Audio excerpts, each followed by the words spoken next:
Hello. Good morning. Okay, no? Magbablog na naman po tayo sa ating bagong recipe. O kaya, binabati ko muna yan, yung ating mga friends kay Ma'am Shi at sa ating mga member ni Ma'am Shi. Okay, morning, magandang tanghali at magandang hapon. Magandang gabi po sa inyo lahat. Ano? Pabilisan lang po ito. Ang bago ko recipe ay higado. Okay? So, mabilisan lang po ito. Ito po hindi naman bago na sa inyo. No? Ang gusto ko lang kasi i-share yung aking, ito po kasi itong nilulutuin ko is original po ito. No? Ito yung mga niluluto namin. Ito yung testa, may kasalan sa probinsya. Ito yung iga dun Bicolano Sprite. Okay? So, ayan. So, wait and see. Start na natin para mabilis. Okay guys, ito na po tayo, ano? So, ito yung ating recipe ngayon, ano? Actually, ito talagang recipe niyan. Kasim na naman yung ginamit ko, pork kasim, and importante yung liver natin. Okay? Yan, nakikita niyo yan guys, ha? Yan, lahat yan.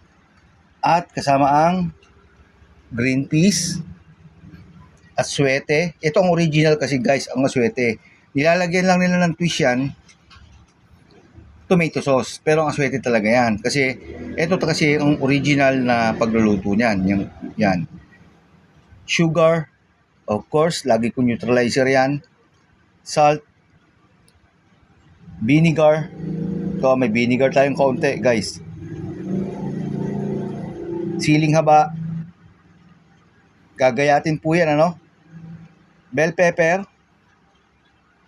Yung green bell pepper, wala po kami nakuha kanina. So, ito yung ano natin, native. Native yan. Chili. Laging optional po yan, guys. Laging optional yan. Of course, bechin, sinabi ko na. Ginagamit yan. At itong nor. Ang Tagalog yan, baka naman, ulit. At paminta. Okay? Pamintang ground pepper, luya, bawang, sibuyas, at saba. Okay, 3 saba yan. Depende po yan sa dami ng taong kakain. Ito po ang importante dyan. Itong saba na to. Naku, meron pa akong palang ink. Okay? So, ito na po yung lulutuin natin ngayon. Tandaan nyo po itong recipe na to, ano? Tandaan nyo po yung recipe na yan. Huwag po kayo mawawalan lagi ng neutralizer nyo na sugar. Pero ang luto niyan hindi po matamis. Huwag nyo lang po yung dadamihan yan. Okay? Ito po kasi tinansya ko lang. At ang vinegar. Ang vinegar po, neutralizer din dito sa dish na to. Ang neutralizer lang po yan, vinegar. Pero hindi po kailangan maging maasim ang luto natin.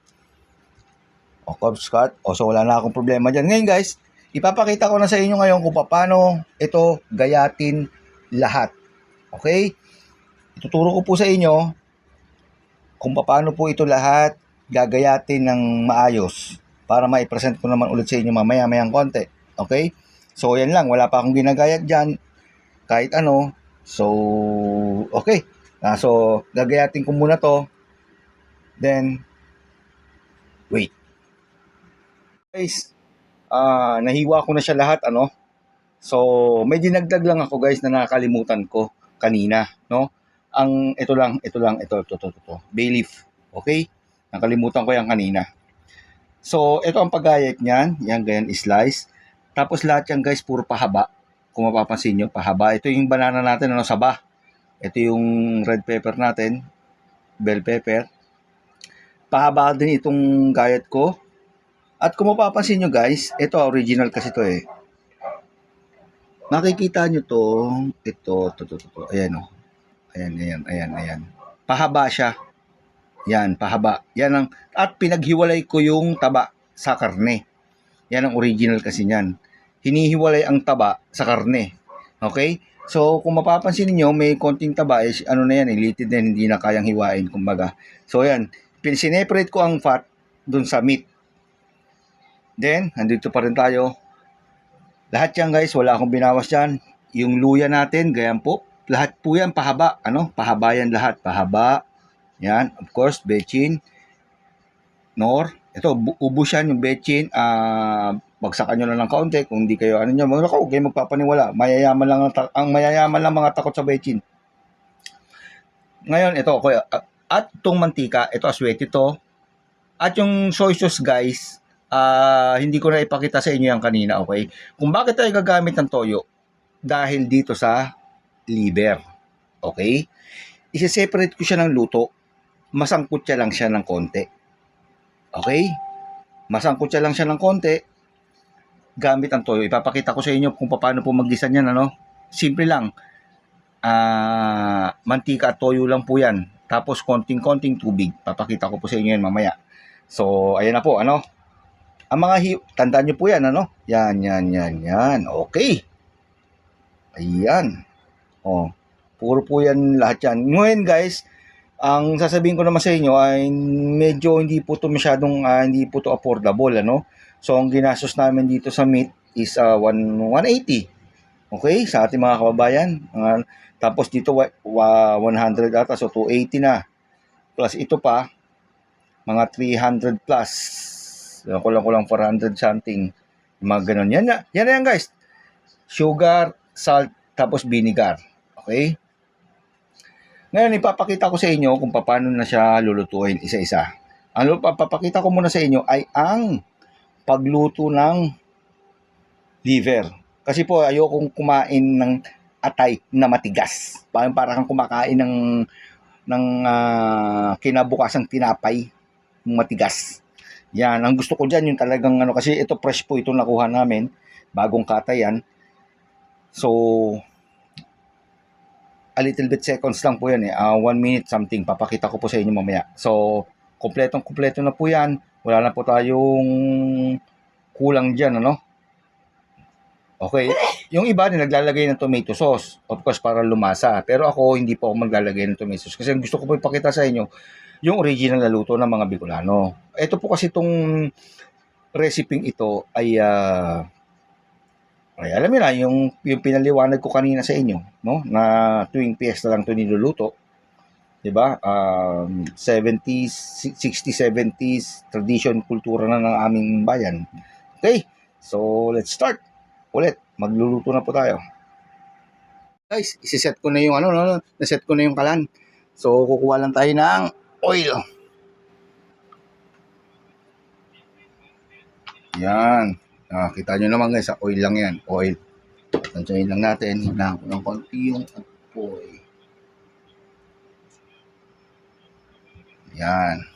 Okay guys. Kikita nyo yan, ano? Oil pa lang yan. Okay, ang kawali ko ay talaga namang pang masa.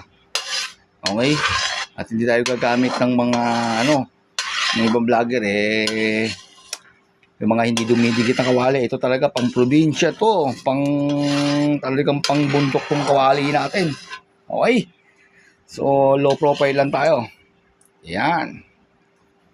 So, medyo, hindi naman natin kailangan maging mainit yung mantika natin. So, mainit na to Hindi naman kasi tayo magpiprito ng isda. At hindi naman yan, para hindi dumikit, So, ang isusunod ko dito guys, tignan nyo mabuti ha, ang soy sauce. Okay? Kaya may soy sauce. Mayroon akong soy sauce. Ayan. Nakita nyo guys, bumubula ang soy sauce. Ganyan siya magluto guys. Yan. Ito po, para ito sa atay ng baboy. Liver steak. Liver steak. Liver lang. Then, isusunod mo na yung atay niyan. Yan.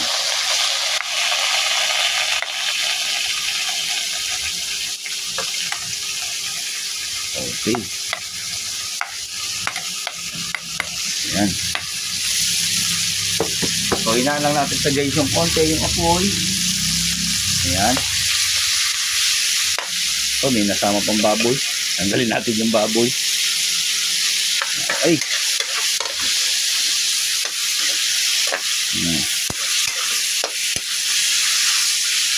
Ayan. Okay. At ang isusunod natin guys, konting sugar. O ay vinegar. Okay? Konting vinegar lang. Ayan, nakikita nyo ha. Okay, konting-konting vinegar lang yan. Yan. Nangangamoy na. Agad.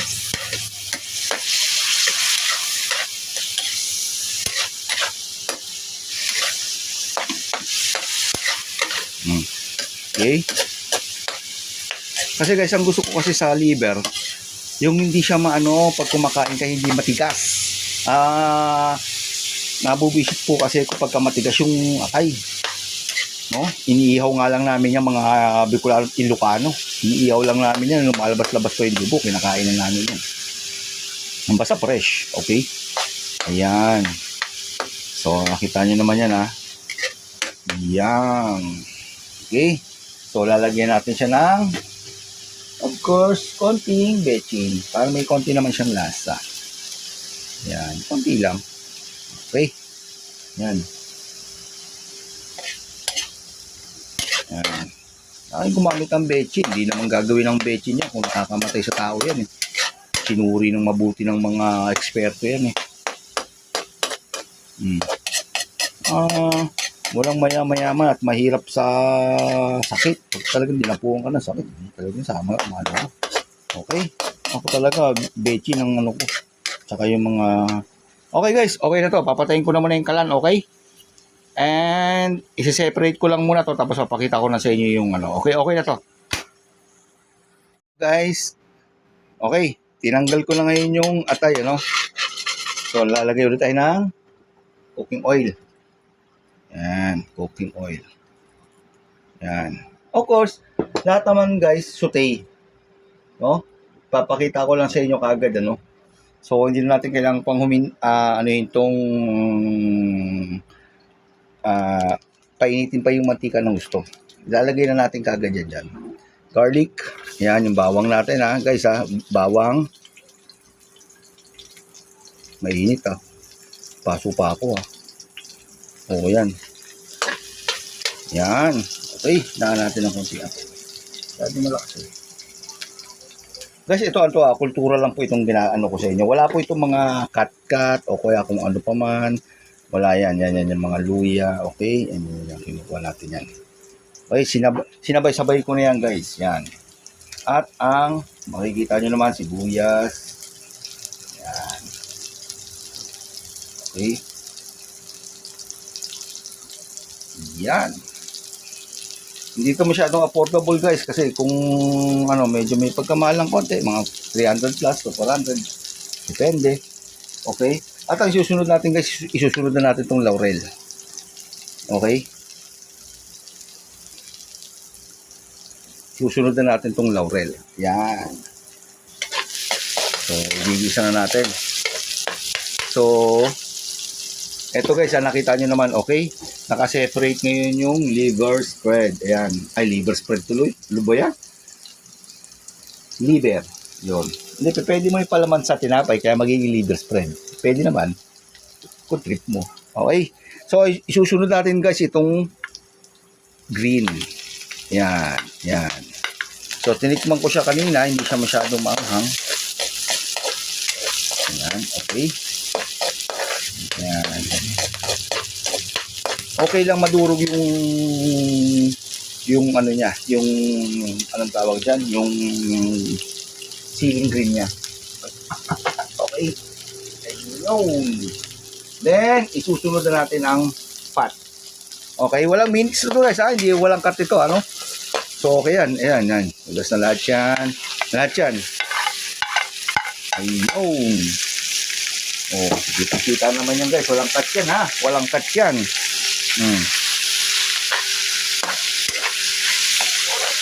Ayan. Okay.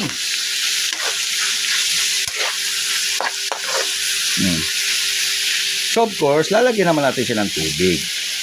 Ayan ang tubig. Yan. Isang cup lang.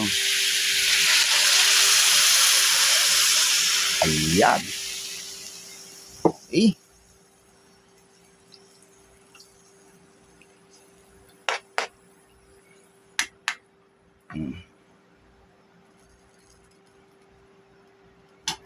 So, okay na to guys ha. Pakukuluan na lang natin siya. So, dependihan ninyo kung matigas pa yung baboy ng malalang tubig, lagyan nyo lang tubig hanggang sa lumambot lang siya kasi syempre yung tubig ang magpapalambot dyan. Okay? So, tatakpan ko muna. Okay? So, ito yung, tatakpan na muna natin yan hanggang sa lumambot yung baboy. Okay. Okay guys, bubuksan na natin ito, ano? Nilagyan ko siya ng kaninang isang cup ng tubig, tapos nilagyan ko ulit siya ng kalahati. So, after 20 minutes, bubuksan natin siya ulit. Ang karne kasi guys, na hinihiwa mo ng maliliit, madali naman palambutin. Tsaka ito, bata naman itong mga binibili namin baboy. Yung pork na yan. Okay? So, susunod na natin ang yan, oh. Nor cubes. Baka naman, nor cubes. Okay. Yan. Tapos, ang ating konting vinegar. Ayan. Yan, guys. Okay. Ito, hindi to panisin kasi may vinegar. Pero, kailangan yung matuto na hindi talaga maglalasa ang vinegar sa kanya. So, ang sekreto ng hindi lumalasa ang vinegar, kailangan hinahalo. Ng konti lang naman. Okay? So, ang isusunod na natin ay ang green peas natin. Yan. Ayan, guys. Okay? 15 to 20 minutes lang po ang pagpapakulo nito. Natuyuan ako ng konti, kaya naglagay po ako ng panibagong kalahating cup lang ng tubig. Okay? Yan. Konti lang po yung tubig natin kasi po meron tayong sabaw ng aswete. Para kumulay lang. Ayan. Kasi guys, yung maliit pa ako, kung bakit ko sinasabing ito yung original, nung maliit pa kasi ako hanggang ngayon, ito yung nakikita kong ginagawa ng mga, pag mayroong kaming kasalan, fiesta, o merong anniversary ng pagkamatay, yan po yung ginagawa natin. Of course, kasi i-ano natin itong asin. Kailangan ng asin para ma-neutralize. At ang sugar. Yan.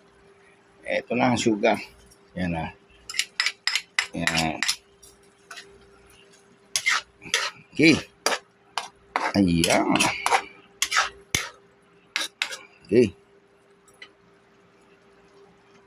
And, sabay na rin natin itong ground pepper. Ayan guys yung pamintang durog. Ayan, dalawa yan guys. Kasi masyadong konti itong pagkakabalot nitong isa na to. Then, sunod natin itong sabay-sabay na to guys. Susunod natin to ngayong saging na saba. Yan. Itong natin, bida. Yung saging na saba na yan. Okay. Ayan. Naluluto na siya. At, of course guys, ito yung atay natin na sineferate. Napakalambot niyan guys. So, lalagay na natin yung lagay natin ng aswete. Okay.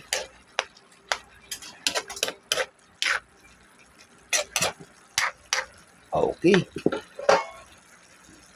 Ayan, lalagay na natin yung aswete. Ayan, nubos siya ng lahat yung aswete. Okay. Ayan. Okay. So, yan lang guys. Ayan lang kasimple yan. Huwag niyong babawasan, huwag niyong dadagdagan ang inyong nakikitang recipe. Pwede niyong dagdagan kung ano yung mga recipe nandito na niluto. Kasi ito po yung original namin po, sa Bicolanos Pride. Ayan. Okay. So, maglalagay na rin tayo ng optional again, of course, ng lalaki. Yan. Yan. Okay. So, lagyan na natin yan. Ang tatlong yan. Hindi naman siya guys kumakatas kasi hindi naman natin siya hinihiwa. Ayan. At of course, ito na yung huli. Bell pepper. Yan. Kaya guys, hindi ko pa nilalagay ang atay nasa ano na siya, nasa maximum na po siya. Kumbaga nasa gusto ko na siyang lambot eh. Okay? Nasa gusto ko na siyang lambot. Kumbaga kasi hintayin natin maluto muna lahat bago natin ilagay yung atay, no? Palasahin lang muna natin sila lahat. Ayan, nakikita nyo na. Sana guys, nasusundan nyo to. Kung may tanong kayo sa akin, magre-reply naman po ako, ano? Kung talagang interest kayo dito sa aking recipe. Kasi itong recipe na to ay talagang kultura to sa amin. Yan, isipin mo na lang mga dalawang kawayan pag nagluto yan. May piyesta, mayroong kasalan, may birthday, kung mayroong kaya yung kung may kaya yung nagpapaokasyon. Yan. Siyempre, kawa-kawa yan. Dito tayo, hindi tayo kawa-kawali lang. Ayan. Okay? Si Myanmar kasi, nahulog daw. Buti lang, di nahulog yung kawali. Okay? So, hinaan lang natin siya ng konti naman guys. Ayan. Hininaan ko ng konti yung apoy, Kasi ayun yung atay natin. Yan yung pinaka-late nating ilalagay. So, tatakpan natin. In about 2 to 3 minutes, ilalagay ko na yung atay. Okay guys? Ngayon, bago ko ilagay yan guys, bago ko ilagay yung atay, titikman ko muna siya. Of course, titikman natin siya. Ayan guys, kita mo, nagmamantika na siya. Tandaan nyo lang yung mga gayat ha. Huwag yung lalakihan para madaling kumulo. Ay madaling lumambot yung ating baboy. No, kasi pag malaki, makapal, matagal magluto. Yan, kasi dito sa amin, bayan yan. Parang sa Batangas, Baysahan. Yan, bilib na ako sa Batangas. Ito naman naming kultura sa mga Camarines Sur o mga Bicolano. Okay, tatakpan ko lang ito guys 2 minutes, 2 to 3 minutes. Then after nun, mapakita ko lang siya, ilalagay ko ulit yung atay. Okay? Okay guys, dito na naman tayo, no? Okay, lalagay na natin yung atay. Itong atay na to guys, yung kaninang sinabi ko sa inyo ng oras ng pagluto niya napakabilis lang, Kasi ayoko talagang kumain ng atay na matigas. Okay? Dahil fresh naman to, so ilalagay na natin to. Yan, nakikita niyo yung sauce guys? Iyan, tinikman ko siya ng konti guys kanina, wala na ako in-adjust dyan, dahil tamang-tama naman yung nilagay kong toyo sa kanya. Ayan, okay, simot na simot yan guys Okay. So wala na tayo dyan guys. Wala na tayo dyan problema sa atay na yan. Bibilang na lang tayo ng yan, hinahalo ko na siya ngayon. Okay. Yan, hinahalo ko na siya. Guys, bilang tayo ng mga 20 to 30 seconds.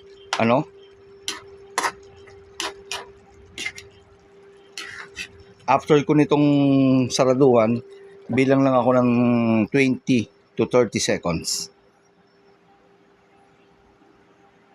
Guys, ayan. Okay, yung 20 to 30 seconds lang, para hindi lang tumigas yung atay natin. So, ayan na, nakapresent na tayo. Nilagay ko na siya dyan. Luto na yun guys, luto na yun bibilang ka na lang, tapos ipepresent ko na lang sa inyo ng maayos. Sa inyo ng maayos siyang, okay? So, ayan na naman. Sana may natutunan kayo, Kasi medyo sisimulan ulit tayo mag-vlog. Sana masundan nyo lahat yung mga aking mga ginagawang vlog sa pagkain. Wala pong bawas yan, wala po kung kinulang dyan. Katunayan nga po, nagkulang ako kanina, ibinalik ko yung laurel. Kasi may laurel po yan, Tsaka yung toyo, kung paano ko gigisahin ng konti. Wala lang timpla-timpla yung toyo lang muna po sa mantika. Pag uminit yung mantika, toyo. Tapos atay na. Sangkutsa lang, ganun lang po. Hintayin mo lang lumabas yung dugo-dugo. Okay na yun kasi nagpukula. Ayan. Okay guys. So, in a good day sa inyong lahat. Okay, maraming salamat po. At sana nasundan nyo talaga tong aking bagong recipe. Okay? So, hanggang dito lang po. Bye-bye. Hello. Ayan, nakita nyo naman po yung aking bagong recipe, Bago pero luma. Kayo na lang po mag-adjust. Wala kayong babawas doon, laki dadagdagan. Pero kung dadagdagan, kung ano yung nandun, alat na lang siguro, konting tamis, konting anghang. Yung green chili ko kasi, yung siling panigang, medyo may konting anghang. Yung iba kasi wala, hindi natin mapili yun kung maanghang ba o hindi. So, naanghang ko, hindi naman masyado siya maanghang. Konting-konti lang. So yun guys, sana natutunan nyo na naman sa akin. Yung iba kasi naglalagay ng gabi. Ako talaga, ang original namin nilalagay dun saging na saba. No, himaliba lang. Okay, wag naman yung hinog na hinog kasi nga lalata yun. Tapos matamis na lalata. Tama lang na wag siyang masira. Nakita nyo na may atay ko. Naku, ang sarap i-kainin, napakalambot. Kasi kung sasabay mo siya sa pagluluto, parang ako kumakain ng matigas na hindi ko feel. Matigas sa ipin. Kaya separate mo siya. Hindi mo man matansya yung baboy na sa tagal. So, medyo matagal. At least yung atay nakaseparate na. Kasi di sasabay yung atay sa pagtagal ng luto mo. Lalong titigas. Okay? So, sana may na-share ako sa inyo na ma-adapt nyo kahit pa paano, no? Konti-konti na lang kayong adjust dun. Pero yun na yung recipe nun. Ngayon, pwede nyo lagyan ng tomato sauce. Pwede nyo lagyan ng ibang recipe, no? Mga sangkap. Bahala na kayo doon kung ano yung ito-twist nyo. Yung sa akin kasi original. Okay? So, marami naman gumagawa original. Pwede naman kayo sa mga vlog. Dami yan. Ang daming iba-ibang style, twist, no? So, sa akin, original lang naman lahat. Mga kultura lang naman. Yun lang naman yung gusto kong i-share sa inyo. Okay guys, maraming salamat. At magandang araw po sa inyong lahat.